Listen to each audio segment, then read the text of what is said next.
Welcome back to yet another session of interview guidance program at LALANS IAS. I am Hiranyamadhan, Director, LALANS IAS. So there is a common nature of question that comes in interview across interview boards. They tend to ask questions on numbers. Like you might be asked, what are your three weaknesses, or what are your three strengths, or for that matter, what are the three weaknesses or three challenges for your district or for your country or for your state. So it might be three, it might be five. Okay, it is up to the discretion of the interviewer. So we should not stumble in those circumstances. The general tendency is to panic. We might feel we may know one or two, but how can we create five, or say five options? Do not panic. If you are able to answer 1, 2, 3, 4, whatever you can, you just do it in a very confident manner with all your knowledge, and then you apologize for not completing the list if they are asking for 5. That is not an issue, but yeah, you should articulate it with everything you have in a proper manner, with all the aspects that we discussed yesterday. All those things will have to be part of your answers as a background. But yeah, you should not panic, and you should have certain level of preparation. Like, say, you might be asked, what are the challenges that Assam faces? So that is something is very expected, and that is a very common thing that you may be asked as a future bureaucrat. So see, with regard to world, that is also an area. So there we have a lot of scholarships. We know of the famous author and scholar Yuval Noah Harari. When he was asked what are the three key challenges that the world faces, he was very blunt, and actually that is something you can also use because it is applicable across the world. So let us start from the challenges that Harari highlighted with respect to the world, and then we will come to the 5 key challenges that Assam faces. Okay. So what Harari said, Yuval Noah Harari, he said that there are 3 challenges.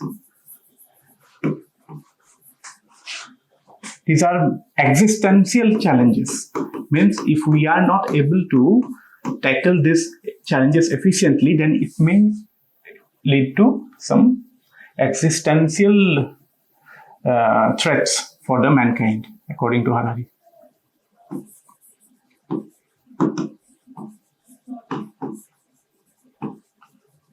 So this we can incorporate in our answers, or in our expression in interview. The first challenge that he explained was climate change. Climate change, as we are all aware, we are very much affected as a country, as a region, as a state. We will delve into those further while dealing with challenges that Assam faces. But in general, the world is facing climate change. We are seeing catastrophic events, adverse weather events happening every now and then. So those are very frequent nowadays. Heavy rains, floods, heat waves, cyclones, those are very common. And amount of damage they do to life and property is something of a scale which has been unprecedented. So according to him, this is the first global challenge that we face. Second, that he says is nuclear war.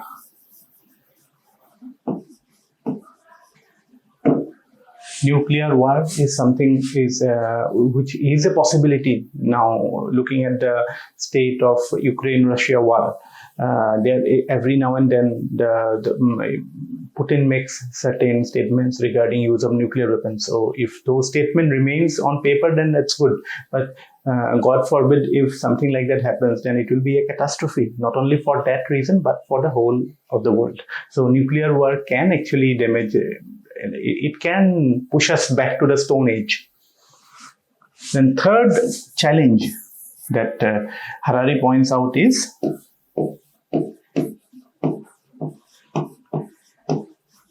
technological disruptions.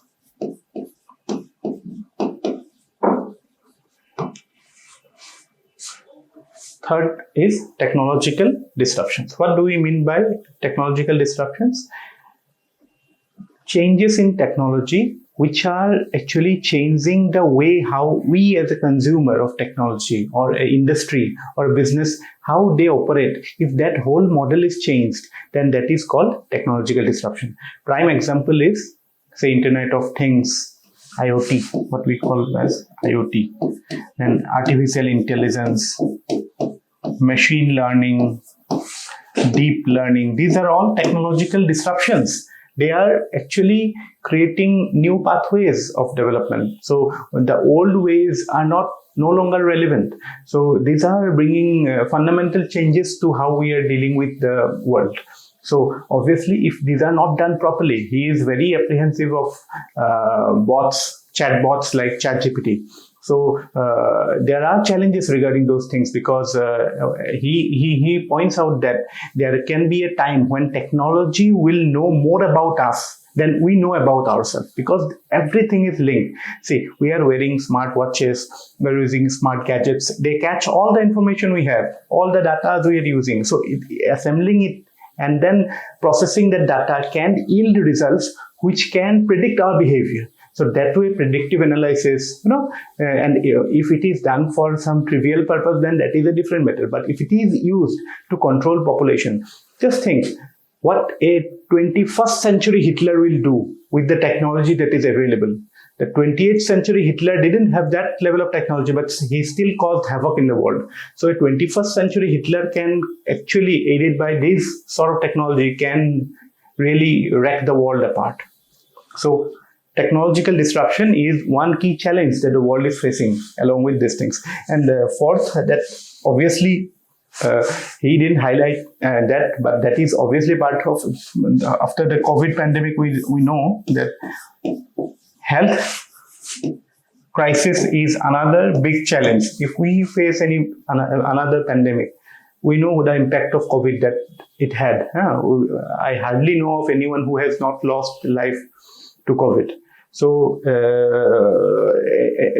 have actually relatives, somebody or the other suffering really badly. So if, God forbid, more serious, more strong virus come in the future, then it can actually create devastation. But this is also linked with, you can say, climate change topic, because climate change is inducing certain behavioral changes of microorganisms that can lead to, eruption of pandemic or such events of global scale.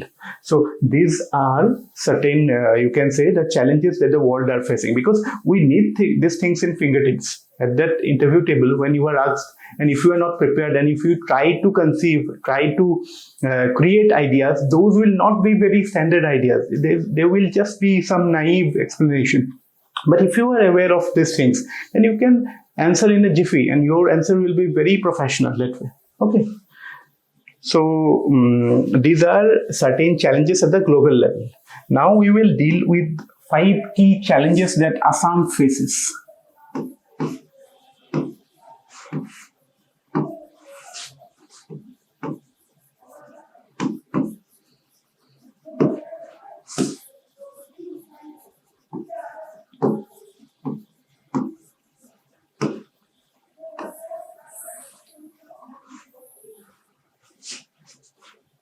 The first challenge, or the roadblock, you can say, for Assam, although in many regards it is its strength, but geographical challenges for Assam is tremendous.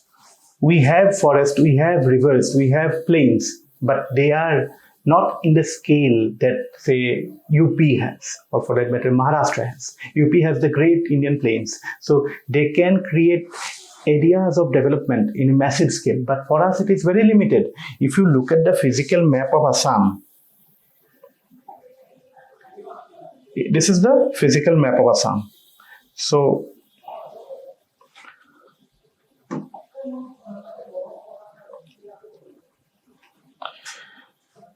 look at the map very carefully. Here we have the hills. Okay, here it is the Meghalaya hills, the Khasi, Garo Khasi, Jaintia hills. in this region. Then here we have the Karbi Anglong Hills. Here we have the Karbi Anglong Hills. This side we have the Manipur Hills, Naga Hills, and Arunachal is obviously hill. So we have only this much of plain area, but there is a big river, mighty river flowing. That is not shown in this map, but it will be something like this. It will not be to scale, but we have this river. So there are floodplains here. So limited scope for development here, because after the 1950 earthquake, the Brahmaputra basin got widened. So because of that, the flood area became more expanded. So all those areas which were not prone to floods has become prone to floods after the 1950 earthquake of Assam. So that way, and the river has meandered a lot after 1950. So that means areas where Assam can establish industries, Assam can establish development projects, it is very limited. You have the hills, you are sandwiched between the hills and then the river. So you just imagine what is the area that is possible for development. It's quite less. Compare it with other part of the country, and you will understand why we are not seeing such big projects in Assam.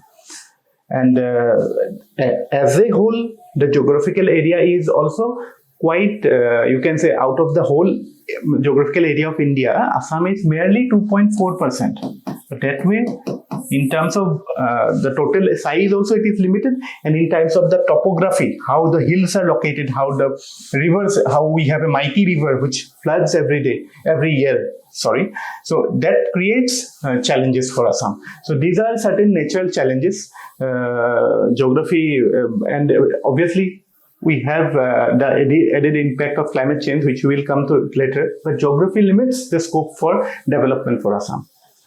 So that geographical challenges is the first challenge for Assam.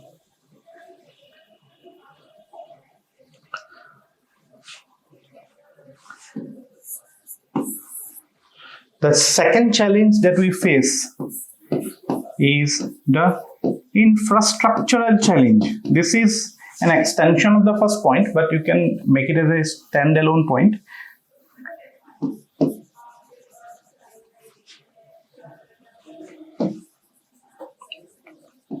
There is lack of physical infrastructure. What do we mean by physical infrastructure? Roads, railways, airports. Obviously, we don't have access to sea, so no port facility is there. But although these are now developing, we have projects like Bharatmala, projects like PM Gati Shakti. Those are expediting development works. Now, if you see Guwahati, there is massive infrastructural activity going on. But if we consider the whole region, then we can say there are certain pockets where on infrastructure development is happening. If you can recall, last year there was massive flood in Assam, and in Haflong, if I'm not wrong, Haflong, there was disruption of the railway lines. The tracks got uprooted because it obviously is not possible to create such infrastructure in the hills. And just with the flood, it was wiped out. So such challenges, natural challenges that makes infrastructural development limited. So that again reduces the scope for economic development. Our projects are not to scale. We cannot scale up. Scaling up is very important in economics. Economies of scale is only way of reducing the cost of goods. If you are producing just merely 100 units of some product, then the price will have to be kept higher. But if you are producing 1,000, then the price will come down, we will be more competitive. But the problem is that to create an industrial unit of capability of producing 1,000 units or say 1 lakh units, you need big infrastructural support, big logistics support. Logistics is another challenge related to it. It was asked in mains this year. What is India's national logistics policy? So logistics mainly refers to what? the ability to transport goods very quickly, transfer goods from location A to B very quickly. That is logistics, your railways, your roadways, your train facilities, okay, air freight, and all those activities that actually smoothens your economic ventures. So all those things will only be applicable or will only be fruitful if you have infrastructure. But infrastructure is a challenge for Assam. Third challenge that you can highlight or you should highlight is the challenge of human resource. Human resource challenge.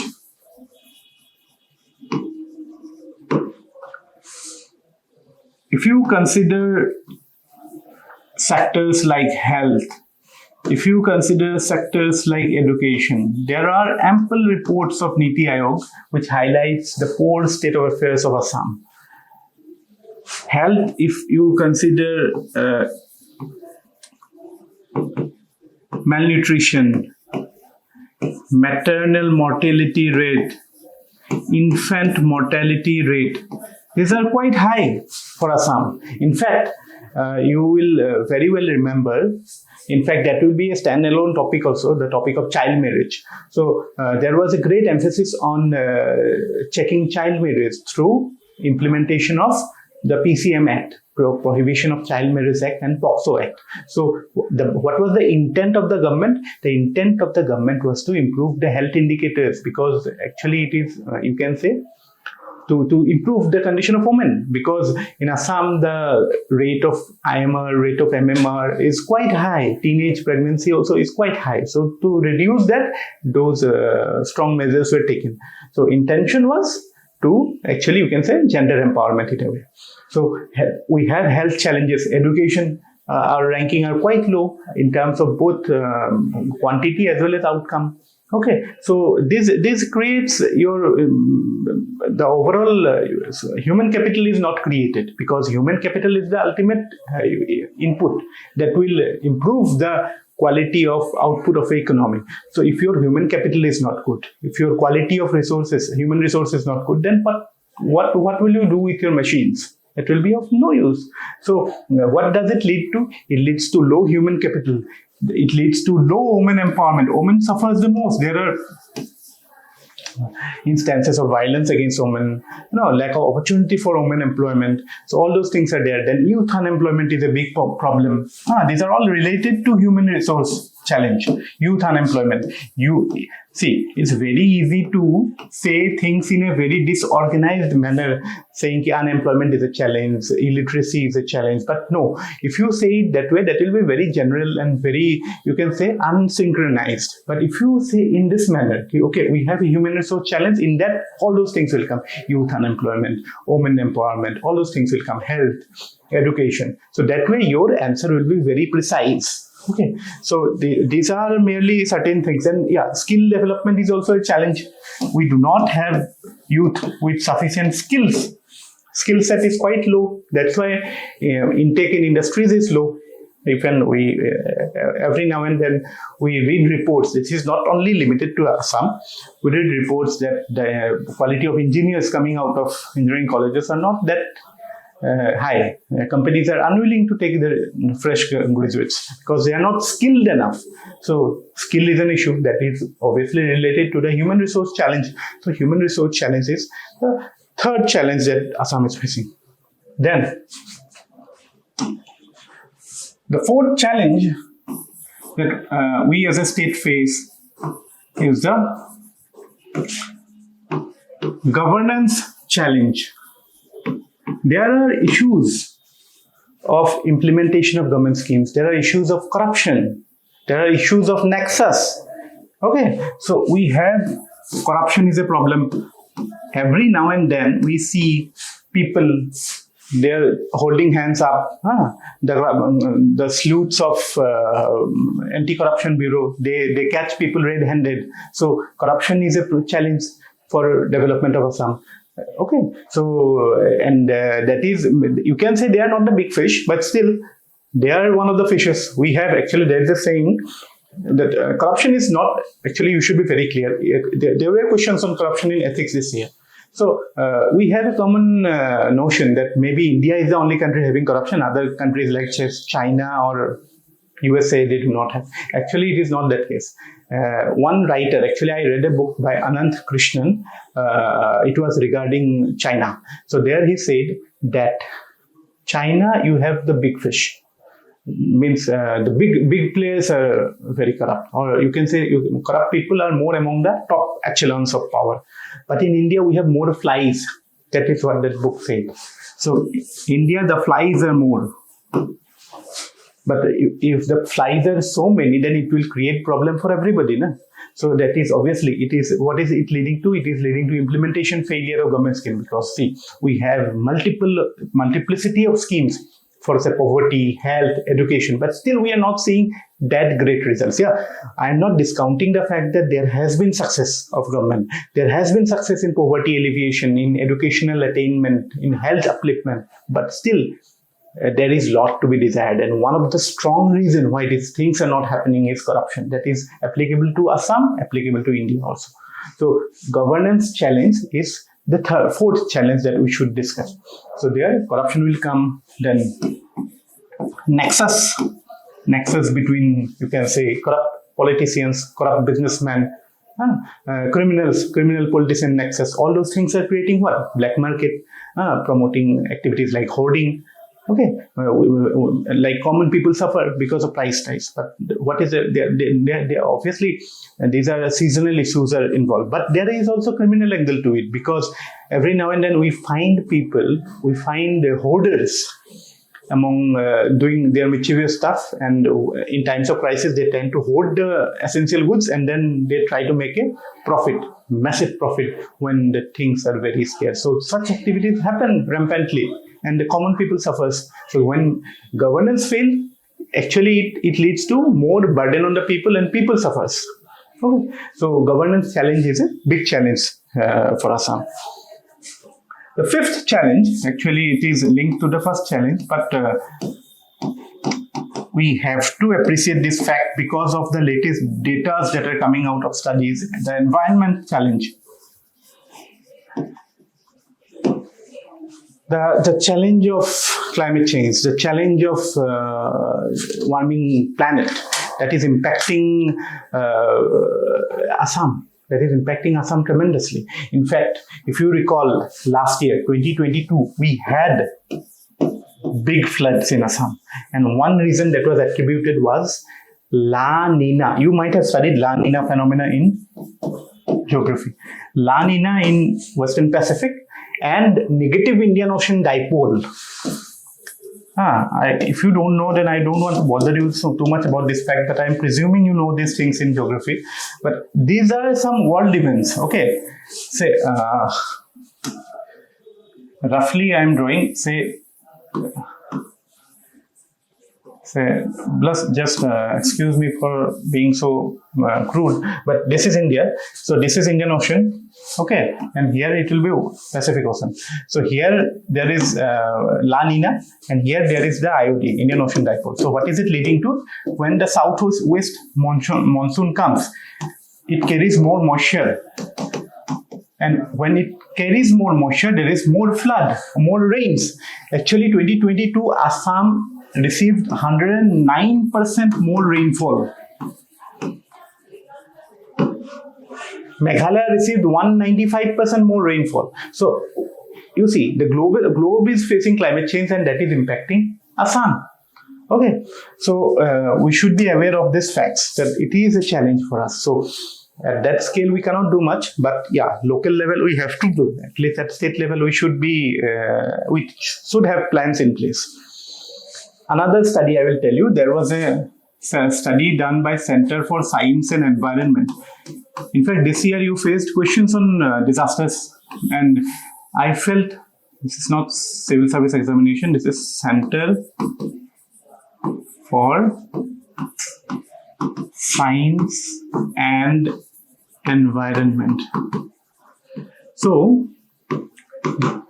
I presume after this study, it was clearly highlighted why Assam is facing so many disasters, and that is the reason behind questions on disasters appearing in your paper 3, paper 5 also, I presume.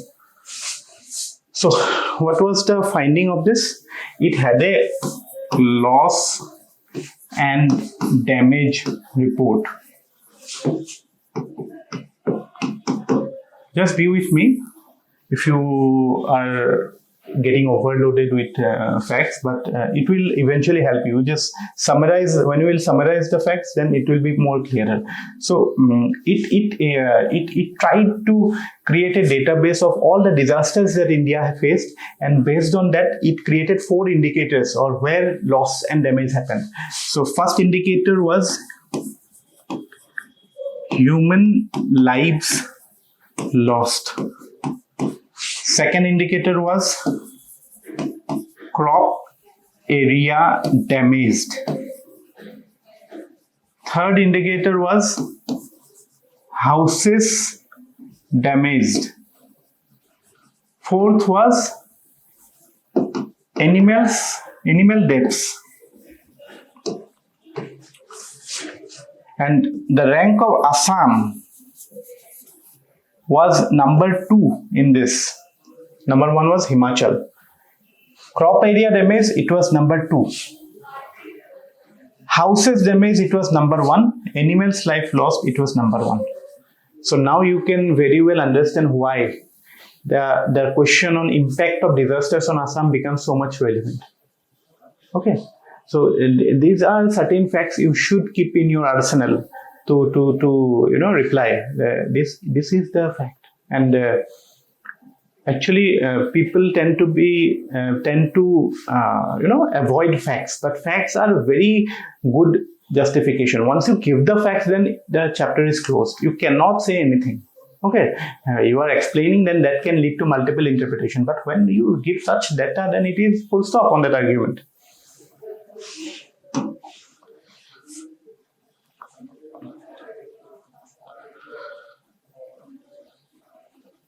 Another finding of the study was that Assam faced 143 days.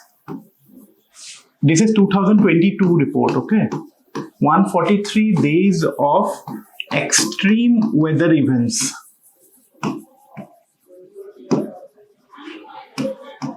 It means out of this 143, it means at least one, let's say we are taking one day out of this. At that day, on that day, there was at least one event of extreme weather. What is extreme weather event?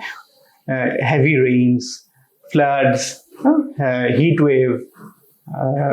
Cyclone doesn't happen here. Such heavy. Generally in Assam we see heavy rains.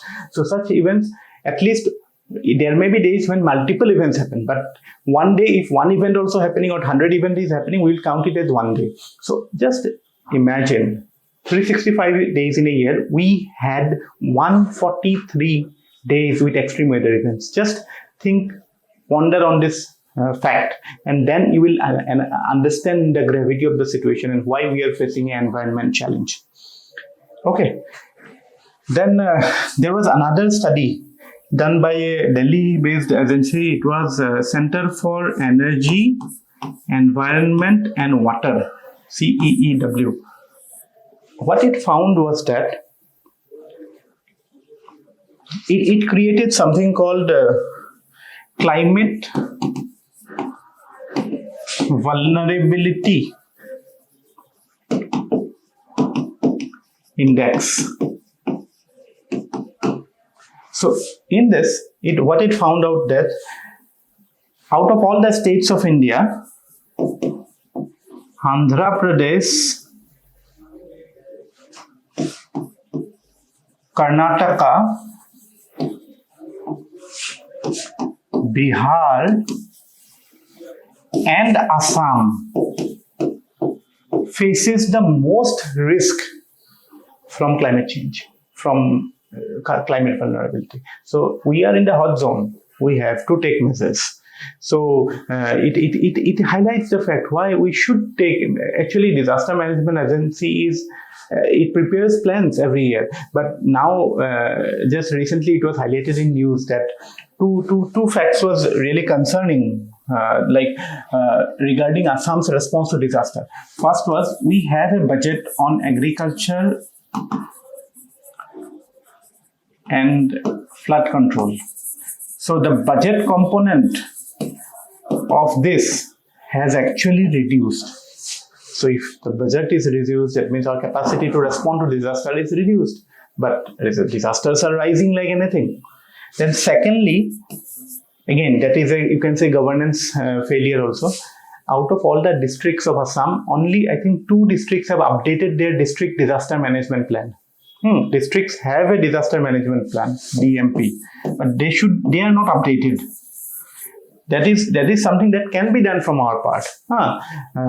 Such many aspects of these things are actually natural. We can't handle many stuffs like our limitations of geography, how the world climate is impacting Assam, and there our hand are limited. But such things which can be done should be done. Okay, so these are briefly certain aspects of climate challenge that Assam faces. And climate challenge, I have emphasized it more because these things are overlooked, because generally unemployment, health, all those things, you will have a good idea. But these things are may be helpful. You might be asked on this dimension only, like what do you think about the challenges of flood or adverse weather events that Assam faces. So I hope that discussion on these 5 points has given you the necessary confidence to answer such question in the interview, and looking forward to such more interactions in the future. Thank you.